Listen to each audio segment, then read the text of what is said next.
Cores, feitios, silhuetas, movimentos. Um pouco de sonho, outro tanto de mágica. Isso é moda. Essa moda tem uma história nas vitrines e nas ruas, nas culturas e posturas. A história da moda é feita de traço e gente.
Se ela já não governa, não há mais o que esperar da monarquia. Façamos a república. A frase do Marechal Deodoro da Fonseca serviu de senha para um movimento que, junto com o novo século, inaugurava uma época de novidades e euforia.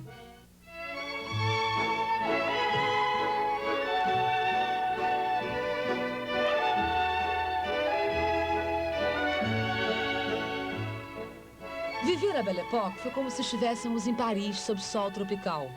Homens com cartola, sobretudo e colete. Mulheres com vestidos longos, feitos de tecidos próprios para o inverno, desfilando pela Rua do Ouvidor, onde mais se falava o francês do que o português. De repente, a cidade recebeu luz elétrica, desfazendo o tom mortiço dos fins de tarde.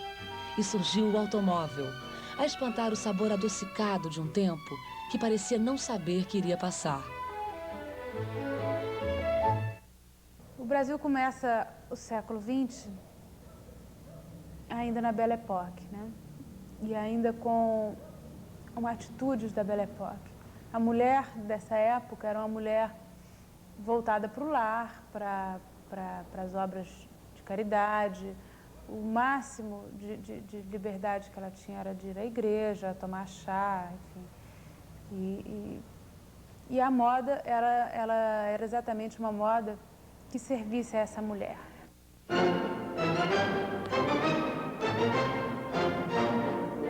O Rio foi reurbanizado. Abriu-se a Avenida Central, hoje chamada Rio Branco, um colosso para a época. Paris era a cidade luz, o Rio era a cidade maravilhosa.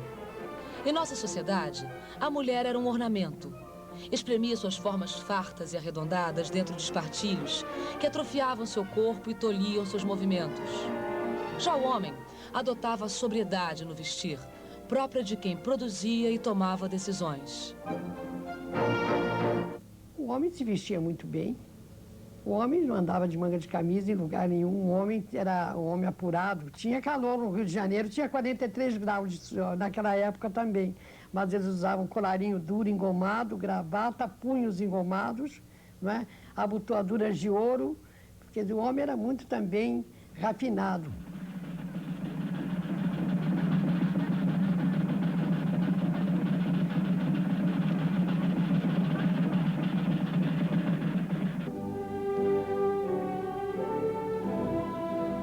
Não se percebeu a chegada do novo século até a Primeira Grande Guerra. Aí, aquele mundo tão tranquilo desmoronou-se. Os anos 20 foram anos de destruição. As revoltas tenentistas abalaram a República Velha. Um número relativamente pequeno de rebeldes conseguiu deixar o governo em pânico. Na cultura, buscava-se o estranho, o escândalo, a irreverência. A Semana de Arte Moderna sentiu-se consagrada debaixo de vaias. O modernismo não tinha uma proposta definida. Sentia que o tempo havia se adiantado à vida. Era preciso alcançá-la.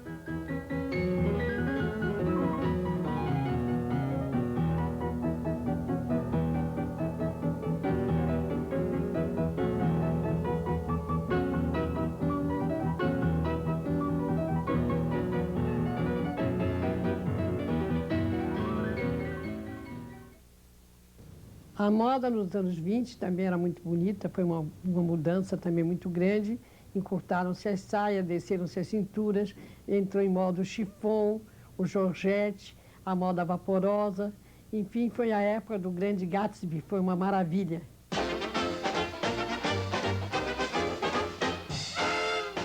Eram anos loucos. Durante a guerra, as mulheres assumiram posições no mercado de trabalho. Era uma mulher ativa que adotou o corte de cabelo curto à la garçon, decote rente, caimento sem definição nos quadris e no busto. É frenética melindrosa. Ou então, apropria-se de peças tradicionalmente masculinas, como smoking, numa versão com golas jabot de renda. O homem abandona a sobriedade para poder competir. Surgem as almofadinhas com cabelo reluzente de brilhantina, roupas coloridas e bengalas trabalhadas. A mulher livra-se de espartilhos, anáguas e crinolinas.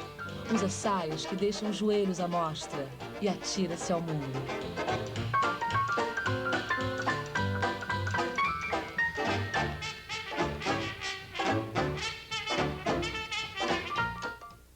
Ela, obviamente, se inspirou em conceitos masculinos para se vestir, principalmente quando ela buscou o achatamento do busto, enfim, a diminuição de formas. Essa elegância, sim, tinha um culto à masculinidade, né?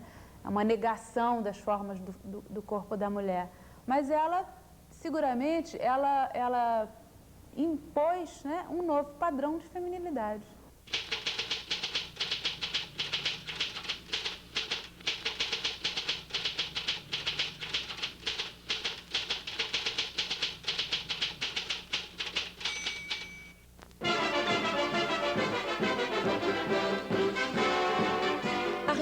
Velha derrubada pelo golpe de Vargas. Entram no ar as estações de rádio. Através delas, o carnaval com suas marchinhas, ranchos e sambas ganha projeção. Era uma festa caracteristicamente popular, com os cursos e os blocos de rua. Na Europa, Coco Chanel cria o tailleur. E todo um estilo destinado às mulheres que reivindicam direitos e oportunidades iguais na sociedade. Surge o Cruzeiro, prestando atenção à nova posição da mulher. Em suas páginas, as chamadas seções femininas ganham destaque. Vargas decreta uma reforma eleitoral. Enfim, a mulher irá votar no Brasil. Foi um período de grande transformação na participação política, na participação social da mulher. Um período em que nos Estados Unidos, na Europa, principalmente na Inglaterra e também aqui no Brasil, começaram as campanhas pelo voto, pela luta pelo sufrágio feminino, e que foi obtido nos Estados Unidos em 1918, na Inglaterra em 1919 e aqui no Brasil em 1932. Não apenas no voto demonstram-se as mudanças. A mulher dos anos 30 deseja uma carreira, ter seu próprio dinheiro. As tarefas domésticas precisam ser simplificadas. Aparecem fogões a gás, geladeiras, ferros de passar elétricos. A mulher tira o chapéu. Nada mais de plumas e de enfeites. Ganham importância os penteados e o fixador de cabelo. A maquiagem é para quem sai às ruas e enfrenta o mundo. O cigarro completa a figura. Não haverá mais salões de fumar de entrada proibida às mulheres. A década de 30 é exatamente um período assim. As crises econômicas todas que o Brasil vai atravessando, e as crises políticas, a Revolução de 32, enfim, elas vão deixando na moda o seu rastro, né? As roupas têm a medida certa, né, desse momento. Elas têm, as saias nem são muito curtas, nem são muito compridas.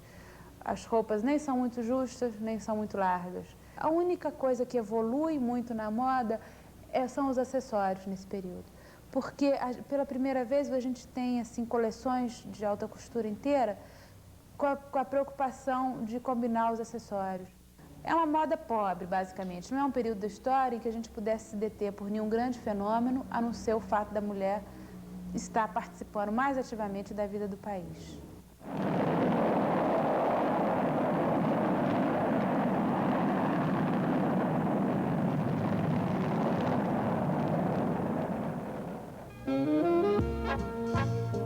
Os Estados Unidos explodiram Hiroshima e Nagasaki.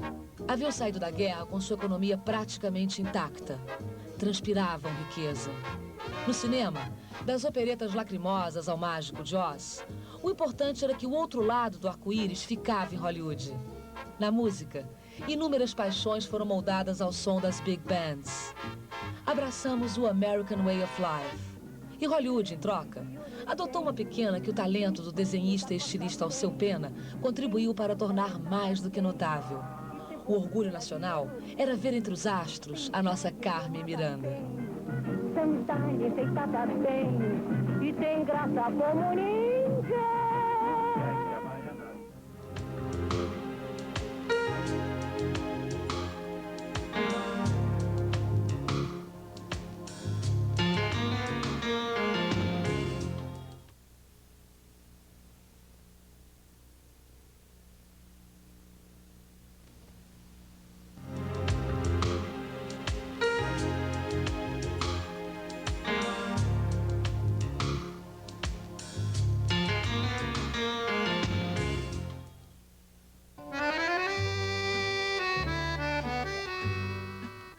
Em 1947, Christian Dior revolucionava a moda lançando o New Look.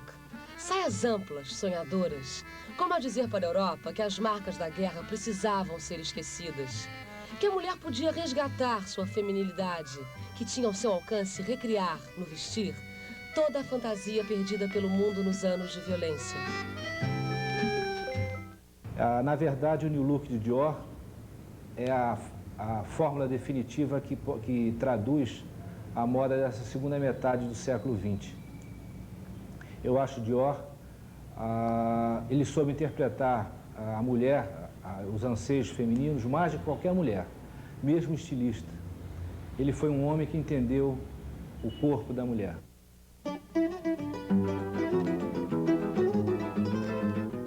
Com o fechamento do mercado internacional por força do conflito mundial, o comércio de moda brasileiro, até então vivendo de importados, é obrigado a produzir aqui mesmo peças de vestuário e acessórios finos. Surgem lojas como a Casa Canadá e a Casa Vogue, que irão durar até os anos 50. A Casa Vogue Canadá trazia as coleções de todos os costureiros de Paris. Givenchy, Cardin, Chanel, Dior, enfim, trazia a coleção de todo mundo. Então, a obrigação da gente, costureiro brasileiro, era ter uma roupa tão impecável quanto as roupas vindas de Paris. A moda ditada pela Canadá era uma moda refinada, estruturada, baseada na moda francesa, como nós todos nos baseamos ainda até hoje, porque os grandes criadores de moda são justamente estão em Paris. Agora, nós criamos a nossa moda própria nos vestidos longos, nos vestidos de noiva e também na outra parte esportiva.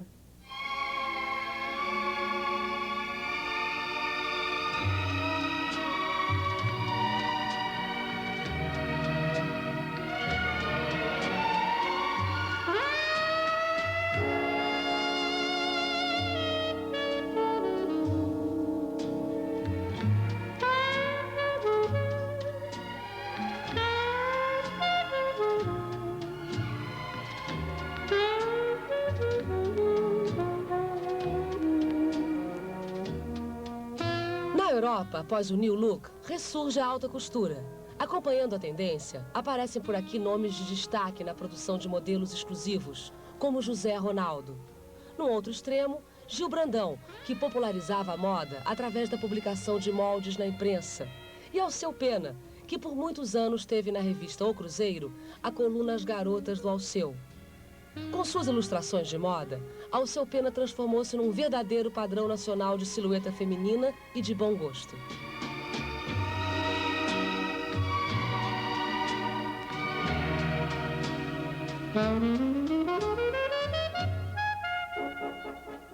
O Alceu Pena com as garotas do Alceu Pena foi talvez uma das coisas mais significativas para eu já não diria a moda, mas para o bom gosto brasileiro.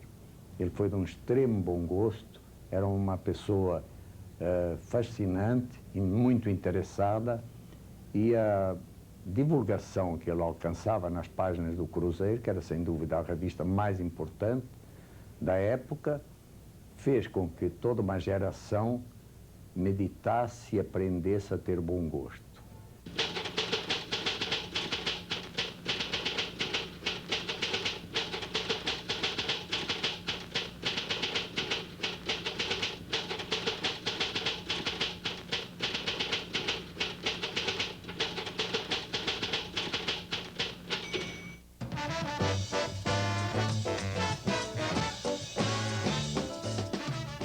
A televisão chega sem o videotape e outros recursos tecnológicos de hoje. Era uma produção exclusivamente nacional, superando com criatividade suas limitações. No rádio, os programas de auditório ganham impulso. As cantoras e cantores formam fã-clubes nacionais. É também a década das fotonovelas. A revista Capricho vendia nas bancas algo em torno de 550 mil exemplares, uma tiragem recorde até hoje. É que na fotonovela, o amor parecia o mais possível dos impossíveis. Fosse lá qual fosse o amor com que a leitora sonhasse. Era o Brasil querendo sonhar. Tu, somente tu, seguirás meus passos. Tu, somente tu, estarás junto a mim. Copacabana, princesinha do mar. Copacabana encarnava a maneira como todo brasileiro gostaria de se ver. Era a praia onde se perdia a noção do tempo, as pessoas mais bonitas, o luxo do Copacabana Palace, as luzes noturnas que pareciam dizer que por ali nunca se parava de gostar de viver. Cenário ideal para os anos dourados. A mocinha terminando o curso normal, à espera de que o namorado se decidisse a pedi-la em casamento. O rapaz, por sua vez, acreditando nas possibilidades de um novo Brasil que se anunciava no rádio e na TV. Ao te beijar, ficou perdido de amor. Aquele momento era um momento de festa. Por isso é que são chamados os anos dourados. No fundo, era a classe média que estava subindo e se mirando nesse espelho que era o dinheiro novo e a velha tradição dos outros tempos.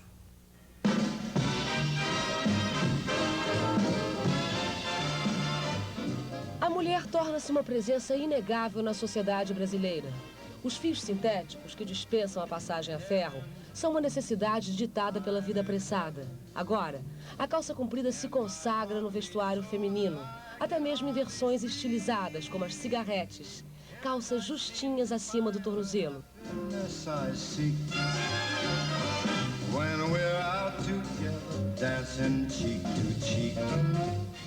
O primeiro sintético a aparecer foi o nylon. A necessidade o nylon apareceu nas meias femininas, as meias transparentes. As meias eram feitas de seda antes da guerra e desfiavam demais. As meias eram usadas por uma classe privilegiada, né? O povo tinha necessidade também de ter a sua meia transparente. E com o nylon, a baixo preço, as meias femininas atingiram a grande maioria, vamos dizer assim, né? O meu governo está cumprindo o compromisso assumido com a nação. E na divina providência, confio em encontrar alento para que possa fazer mais do que o prometido e o Brasil realize efetivamente, em 5 anos, a obra de muitos decênios. Orlando para Pelé, Pelé domina no peito, de calcanhar para Zagallo, Zagallo prepara-se, tem Pelé, levantou, Pelé entrou de cabeça para o arco e gol!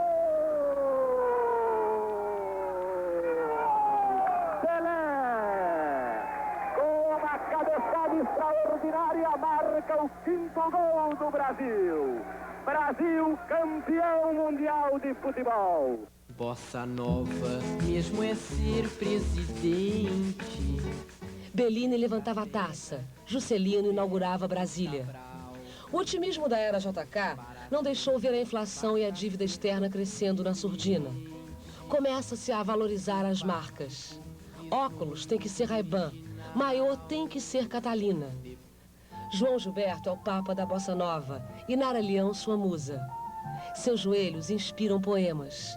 O cabelo Chanel com franjinha, os vestidos tubinhos e as camisas cacharel de balão com gola rolê refletem a nova imagem da mulher, que se quer atualizada, espontânea e prática. Sem ela não pode ser.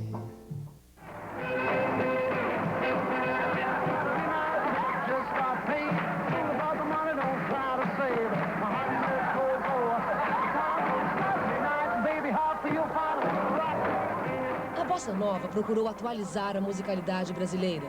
Na outra ponta surgem o rock e o twist, vestindo adeptos de uma maneira ainda mais despojada. Nossos rebeldes não se angustiavam por não ter uma causa por que lutar. Compravam as calças linas e portadoras e desbotavam o brinco com muito suor, dança e namoro.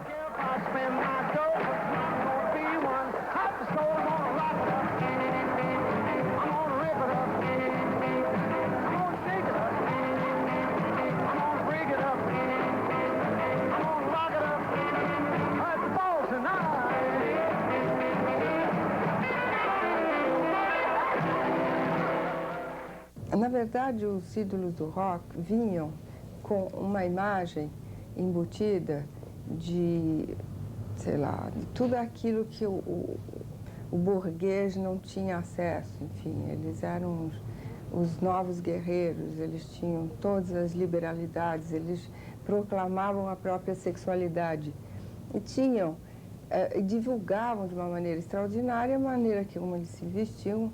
E, de uma certa maneira, embutida nas músicas e na atitude, vinha também a maneira de viver. Talco, sabonete e colônia. É o trio maravilhoso Regina. Produtos de maquiagem são da linha Angel Face, da Pond's. Os cosméticos ganharam um público feminino que não considerava pecado nenhum maquiar o rosto. Recato demais era coisa dos coroas. A moda era ter orgulho de ser bonita.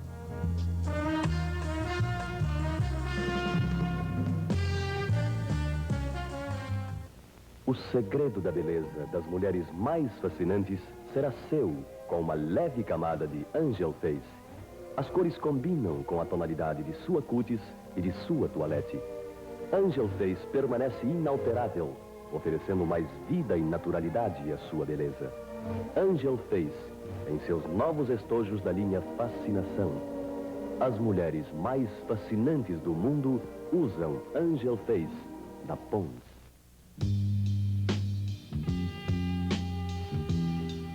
A indústria brasileira de moda cresce. Moda não é mais apenas importados. Espalha-se em lojas pela Avenida Copacabana. Surge o crediário, tornando o gosto ainda mais acessível.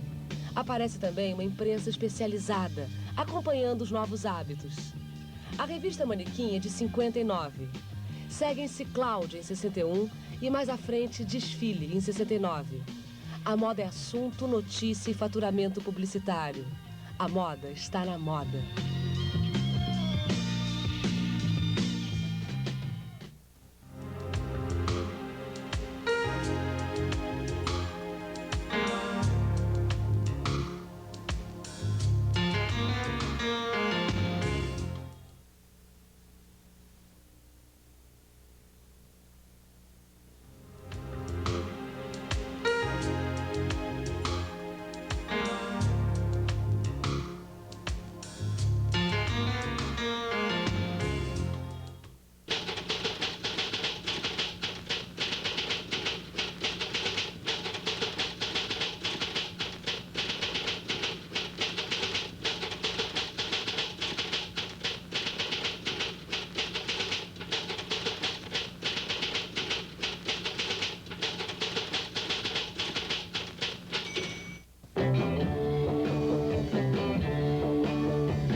A música dos Beatles foi o encontro da identidade que a juventude procurava, uma verdadeira senha para o despertar da nova geração da época.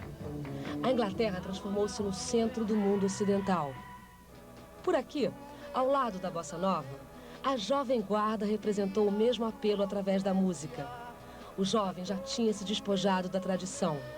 Era a vontade de fazer o Brasil entrar numa festa de arromba. Nesse inverno e que tudo mais vá pro inferno. Beatles verdadeiramente passaram a usar uma roupa que era uma mistura do formal inglês com aquilo que seria a moda, então, dos anos 60. Uma coisa modificada por eles, né?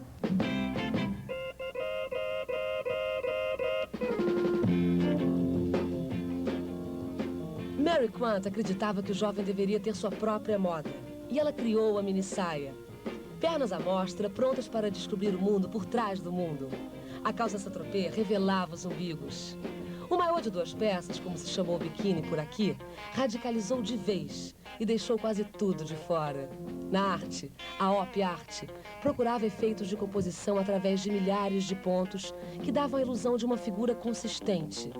E a arte psicodélica traduzia o que pudesse existir na alucinação.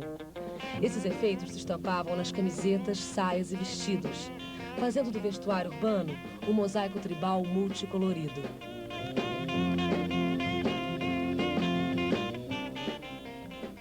Com a moda de Londres, começaram os modismos. Era uma moda muito fácil para as confecções copiarem. Era uma moda que não exigia, como dizer, um acabamento tão perfeito como na alta costura, essas coisas todas. E por isso realmente teve uma ampla aceitação em todas as confecções do mundo, porque se tornou uma moda muito fácil e muito adaptável a todos os países. Constrangedor passou a ser o formal, o muito certinho, o impecável. O valor do vestuário, do comportamento, deslocava-se para o despojado, para o esportivo. É aqui que os fios sintéticos, com sua elasticidade e sentido prático, se consolidam como matéria-prima da indústria da moda. Afinal, nada pode tolher o movimento do corpo quando ele tenta acompanhar a imaginação. Na parte masculina, as camisas Volta ao Mundo, que era uma marca. Todo homem tinha a camisa do sintético, de fio sintético de poliéster, que era lavar, pendurar e usar, dispensava o ferro de passar roupa. Bem como a calça de Nycron, que era o vinco permanente, senta, levanta.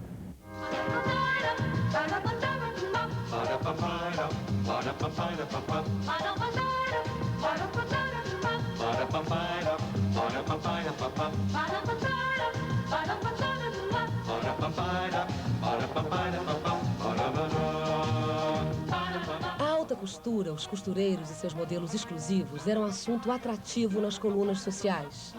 Mas seu público restrito foi aos poucos perdendo o monopólio da moda. As boutiques da Zona Sul do Rio atingem um número infinitamente maior de consumidores, com valores menos ornamentais, próprios dos novos tempos. Começa aqui a democratização da moda. O prêt-à-porter, a boutique e a alta costura. Essa separação no Brasil ela é meio complicada, porque a pessoa que compra, ela compra exclusividade. Então é muito difícil para a gente trabalhar essa coisa, mas deveria ser assim. Por exemplo, quando você compra um vestido de alta costura, é como se você estivesse comprando um quadro original do Di Cavalcanti. Quando você compra uma boutique, é como se você estivesse comprando uma gravura de Cavalcanti, uma coisa feita em série, numerada e tal. E quando você compra prêt-à-porter, é como se você estivesse comprando uma reprodução de Cavalcanti feita, impressa numa tipografia como folhinha, por exemplo, para você entender melhor. E isso deveria existir, porque na verdade é muito melhor você comprar uma reprodução de Cavalcanti do que você comprar um quadro original de Asa e Borboleta que a nossa da Aparecida comprada na Via Dutra, entendeu?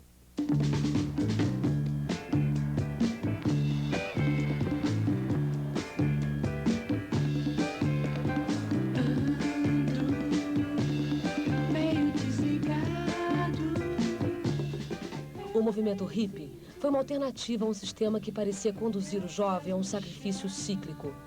Adotou o amor livre, o flower power, como contestação à violência. Adotou as drogas e a negação ao consumo para distanciar-se do mundo que produzia essa violência. E a roupa devia ser produzida pelas mãos do mesmo corpo que a iria vestir. Era a tentativa de fazer brotar uma sociedade com direito ao sonho. De dizer aquilo tudo que eu decorei, depois o beijo. O divertido foi que, de repente, o mundo ficou colorido.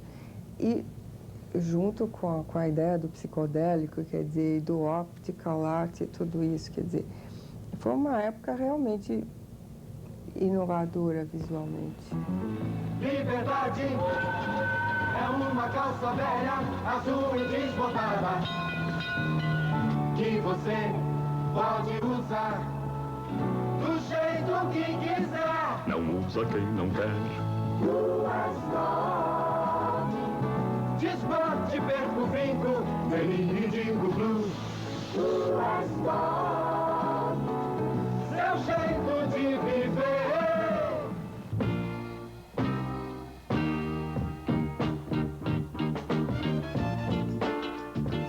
Quem diria? Uma calça de brim grosso usada pelos lavradores americanos. Uma camiseta, coisa de português, usada como roupa de baixo para proteger a camisa da transpiração. Juntos, formaram um jeito jovem de mostrar o corpo. Jeans e camiseta bordados à mão virou roupa de hippie. Ou traje de guerra associados ao tênis, para fugir da polícia nas passeatas.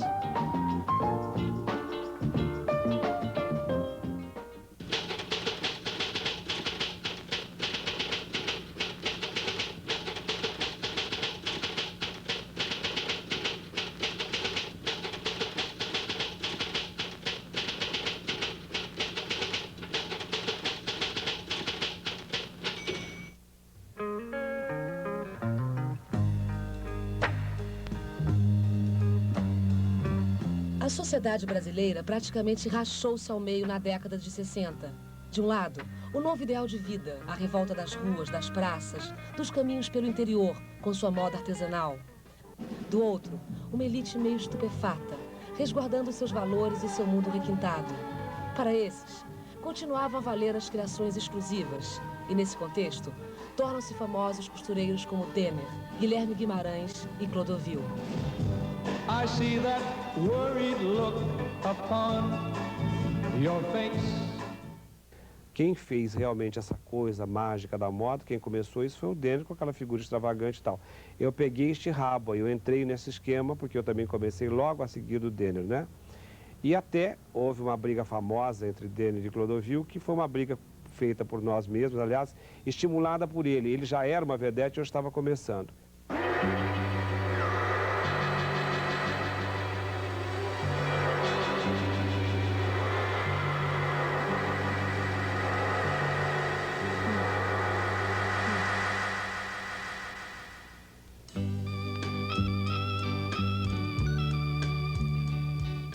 Teve gente que pensou que fosse truque, efeitos especiais. Neil Armstrong pisou no nosso satélite em 20 de julho de 1969. Muito se insistiu para que ele fincasse em solo lunar a bandeira internacional da ONU, dando ao seu gesto a significação de uma conquista da humanidade. Venceu a patriotada e lá ficou a bandeira americana. Cardan e Courrèges homenageiam o acontecimento em suas coleções. O futuro, enfim, parecia ter chegado.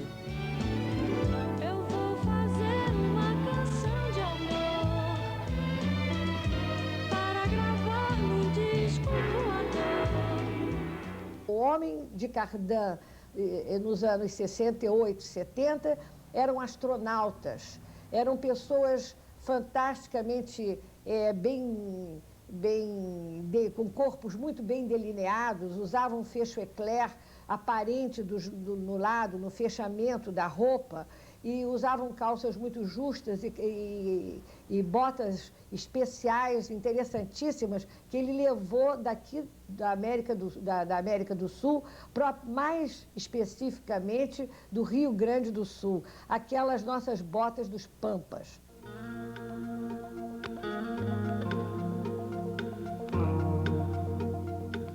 Zuzu Angel era uma modesta costureira e chegou a ser a primeira estilista brasileira de renome internacional.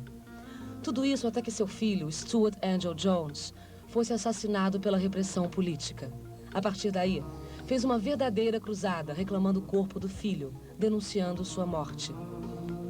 Criou roupas com anjos torturados e estampados imitando manchas de sangue. Pela primeira vez, moda virava política.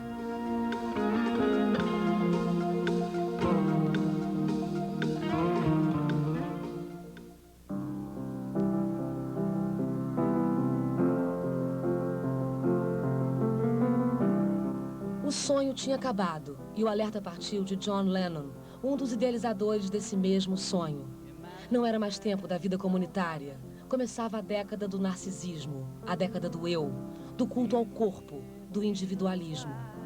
Se não é possível acreditar em sonhos, que se volte o ser para si mesmo. A moda volta a ser sinônimo de consumo. As academias de ginástica modelam a nova silhueta. Peças de vestuário esportivo vendem como nunca. A realidade é aeróbica.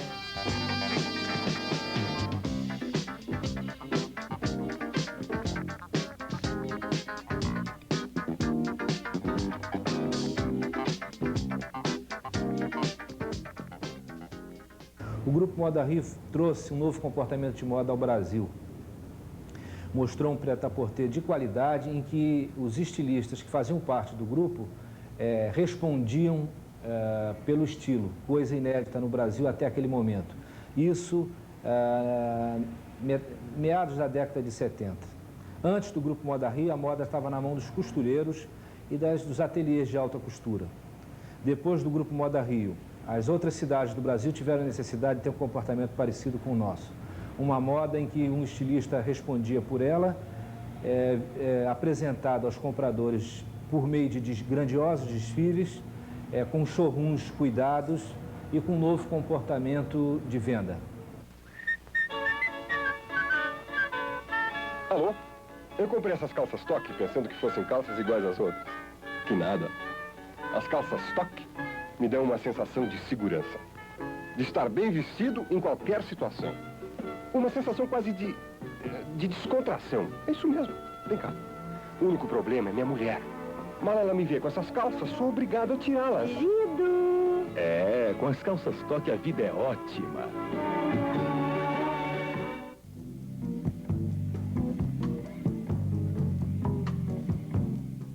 A década de 80 chega ao Brasil como uma prise de ar fresco. Malu Mulher, na TV, anuncia que é hora de começar de novo. Ressurgem as greves, conquista-se a anistia, voltam os exilados. Gabeira retorna anunciando que corpo também é política. O topless desafia as praias, tendo como aliado masculino a tanguinha de crochê.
Sim, é verdade, a vida é mais livre.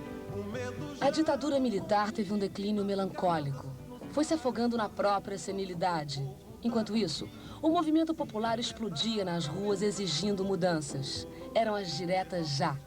As diretas não vieram. Morreu Tancredo, veio Sarney.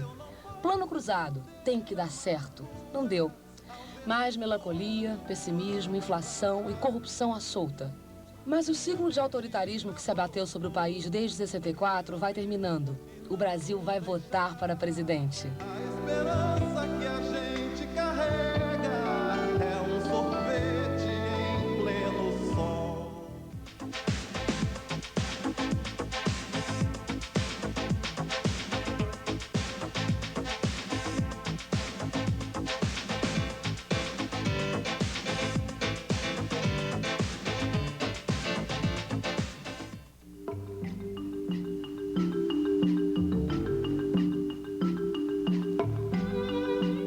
Nos anos 80, os japoneses se consagraram com o pauperismo, que vestia mais a alma do que o corpo.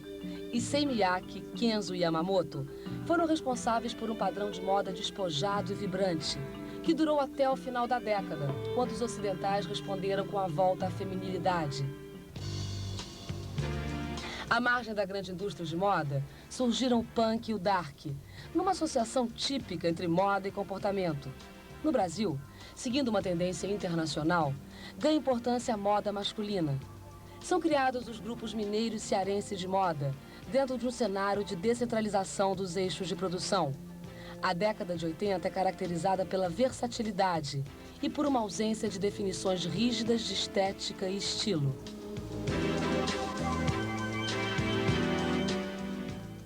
Nos anos 70 surgiu o primeiro japonês na moda parisiense, que foi Kenzo, com suas cores fortes, sua roupa folk e grandes flores, estamparias fantásticas, cortes diferenciados de tudo que nós tínhamos visto antes. Surgiu na moda parisiense, mudando mais uma vez o panorama da moda jovem. Em seguida, surgiram outros. De todos esses, eu considero o mais importante Issei Miyake, considerado o arquiteto da moda, uma pessoa que verdadeiramente mudou o sentido do corte na moda até então estabelecida.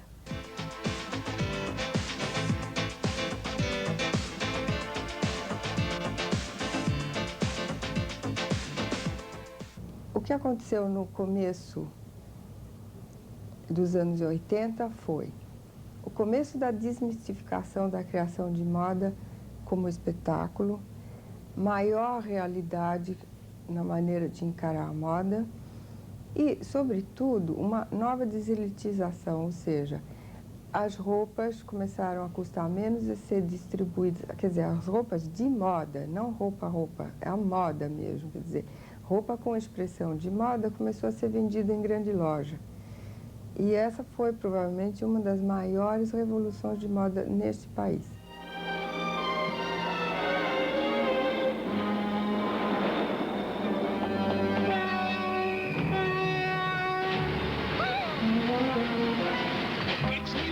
Oxford Street.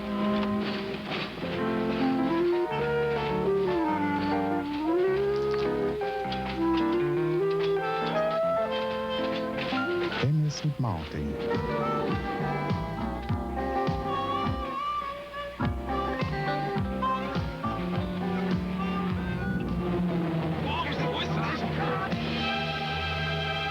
Saint-Germain.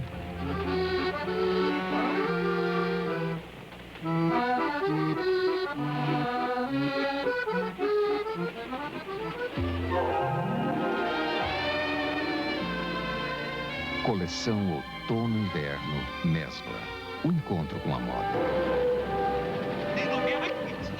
Eu imagino que o que a gente tem visto hoje em dia de dificuldades e de aspirações para onde anda a moda, eu acho que ela vai estar ligada com a nova maneira das pessoas quererem viver uma certa qualidade de vida, uma procura de uma melhora de vida, uma coisa mais suave, um pouco menos tensa, como dos anos 80. Os anos 80 foram anos muito interessantes, mas muito tensos.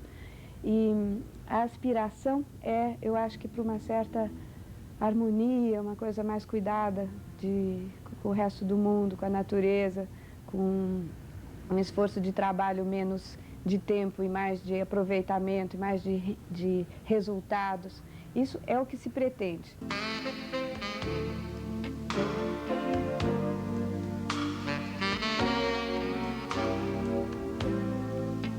O pós-modernismo decreta o diálogo entre passado e presente, uma certa descrença no futuro e nos ideais revolucionários, uma salada de estilos consagrados como alternativa à inovação, ao vanguardismo. A tendência que abrirá os anos 90, refletindo-se no comportamento, consciências e, portanto, na moda, deverá traduzir as novas preocupações éticas e, sobretudo, ecológicas da sociedade.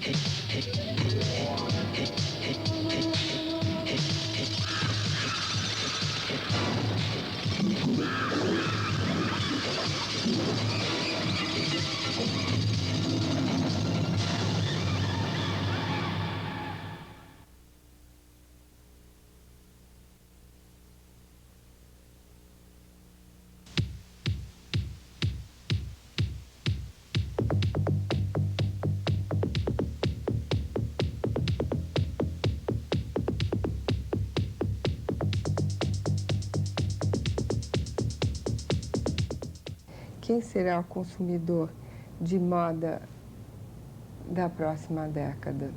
Eu tenho a impressão que todo mundo é consumidor de moda.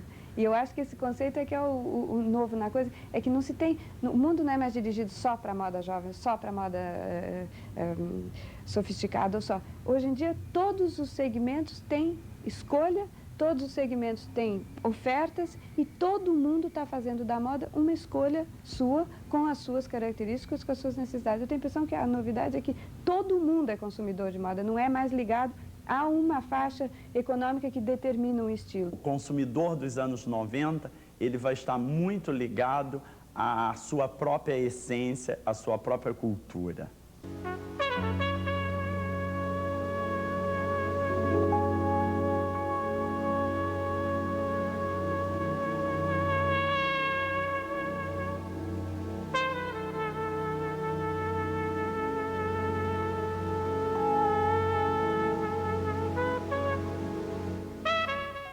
A moda tende a se democratizar, cada vez mais, a se socializar. A moda que foi tão elitista, hoje é ela mesmo quem iguala os homens. Começamos com as calças de jeans, depois as jaquetas, a camiseta, e hoje todos nos vestimos iguais. A moda hoje depende da produção de cada um. E as pessoas se cobrem mostrando o que são, cada um representando o seu personagem.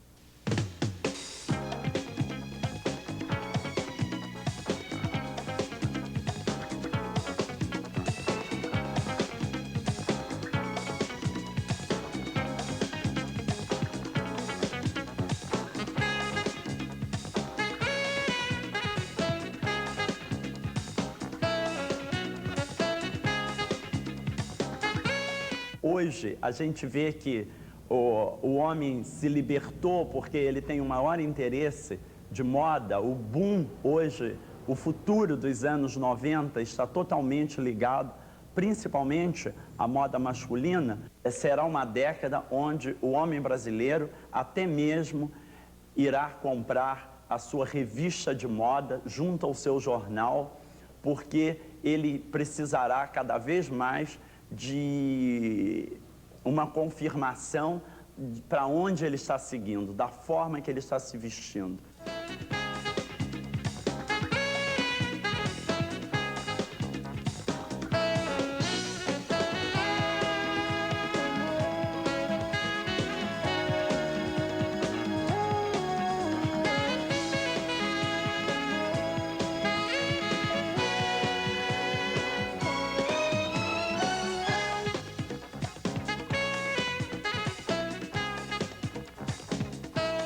Não, nunca existiu uma moda tipicamente brasileira.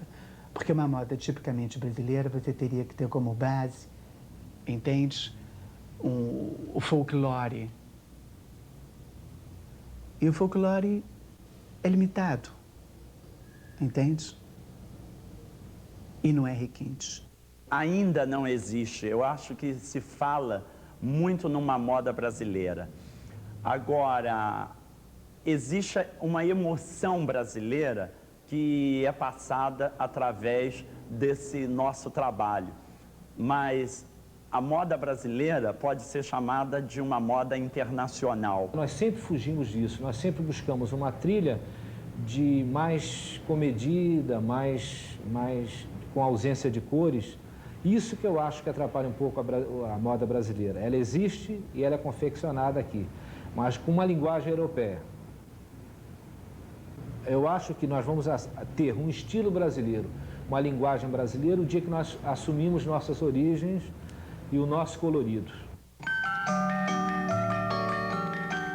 Questionar a existência de uma moda autenticamente brasileira é como questionar a transparência da nossa cultura. Somos o produto de cruzamentos, uma cultura mestiça, dependente, em conflito com as nossas próprias vocações. A moda não poderia ter ao seu cargo resolver um problema que o país e seu povo não resolveram. Haverá cultura e moda brasileiras quando o povo brasileiro for ideológica e economicamente autônomo o bastante para gerar seu estilo e circunstâncias próprios de vida.